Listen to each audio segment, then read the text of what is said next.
Bayangkan, sebuah malam pekat, lautan bergelora, ombak naik setinggi gunung, menghantam perahu kecil yang terombang-ambing di tengah samudra. Angin meraung seperti monster buas, mendorong kapal ke jurang kehancuran. Para penumpang panik, wajah mereka pucat pasi, mulut berteriak minta tolong. Sementara tangan-tangan gemetar berpegangan pada sisi kapal.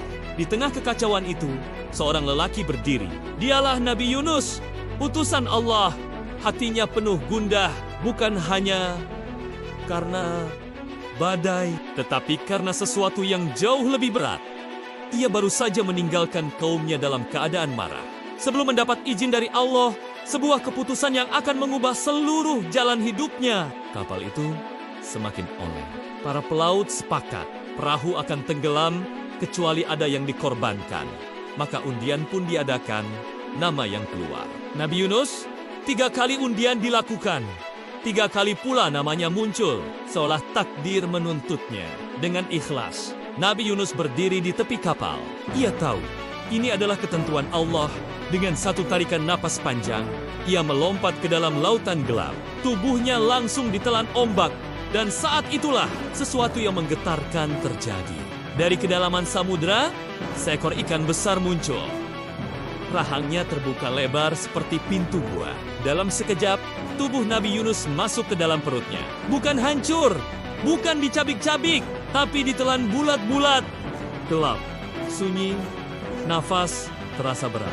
Ia masih hidup, tapi seolah terkubur di sebuah penjara tanpa pintu. Di dalam perut ikan itu, Nabi Yunus berbaring dalam kegelapan berlapis-lapis. Gelapnya malam, gelapnya lautan, dan gelapnya perut ikan. Bayangkan ketakutan itu. Tidak ada cahaya, tidak ada manusia, tidak ada jalan keluar, hanya ia dan Allah. Lalu dari kedalaman samudra terdengar sebuah doa yang begitu agung.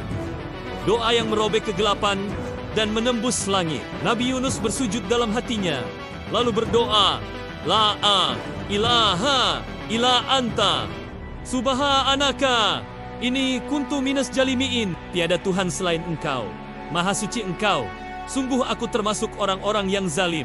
Doa ini mengguncang seluruh jagat raya. Para malaikat mendengarnya, lalu berkata, Ya Allah, suara ini terdengar asing, dari tempat yang asing, dengan kondisi yang asing. Lalu Allah berfirman, Itu adalah suara hambaku Yunus. Di dalam kegelapan perut ikan, Nabi Yunus tidak menyerah. Ia tidak berteriak minta keluar. Ia tidak menyalahkan takdir. Ia hanya mengakui kesalahannya, memuji Allah dan memohon ampun.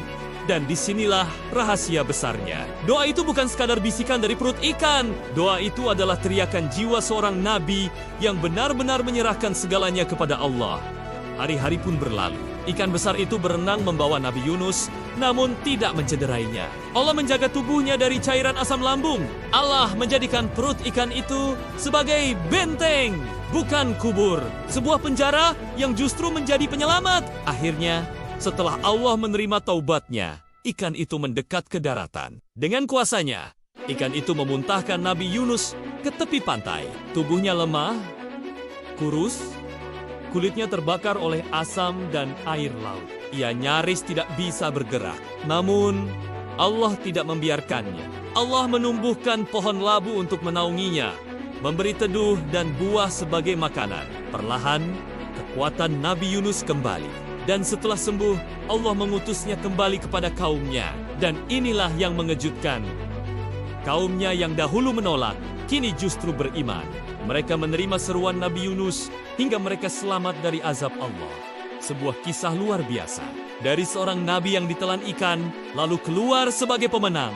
Dari kegelapan yang menakutkan, lahir cahaya yang menyelamatkan ribuan jiwa. Tetapi ada sesuatu yang lebih dalam. Kisah ini bukan hanya tentang Nabi Yunus. Ini tentang kita, tentang saat kita terjebak dalam perut ikan kita sendiri, saat masalah menelan hidup kita, saat gelapnya putus asa mengurung kita, saat kita merasa tak ada jalan keluar. Saat itu, apa yang harus kita lakukan? Menyerah? Mengutuk nasib? Tidak. Kita harus melakukan seperti yang dilakukan Nabi Yunus. Mengakui kelemahan, memuji Allah, dan berserah diri. Perhatikan baik-baik, yang menyelamatkan Nabi Yunus bukan kekuatan fisik, bukan kecerdikan, bukan bantuan manusia. Yang menyelamatkannya adalah doa. La ilaha illa iya anta subhanaka ini kuntu minasyalimin. Doa yang singkat, namun kekuatannya mampu membelah kegelapan samudra, menembus perut ikan, dan menggetarkan arasi Allah. Dan inilah yang sering tak kita sadari. Kita kira ikan itu adalah bencana. Kita kira perut ikan itu adalah hukuman. Tapi ternyata ikan itu adalah penyelamat. Tanpa ikan itu, Nabi Yunus sudah tenggelam di lautan. Tanpa ikan itu, ia sudah mati. Ikan yang tampak seperti malapetaka justru menjadi rahmat. Begitu pula dengan hidup kita. Masalah yang kita kira musibah, mungkin justru penyelamat. Kegelapan yang kita kira akhir segalanya, mungkin justru awal dari cahaya. Karena Allah punya cara yang tak terduga untuk menyelamatkan hambanya. Dan kisah Nabi Yunus mengajarkan, jangan pernah berhenti berdoa, walau di tempat tergelap sekalipun.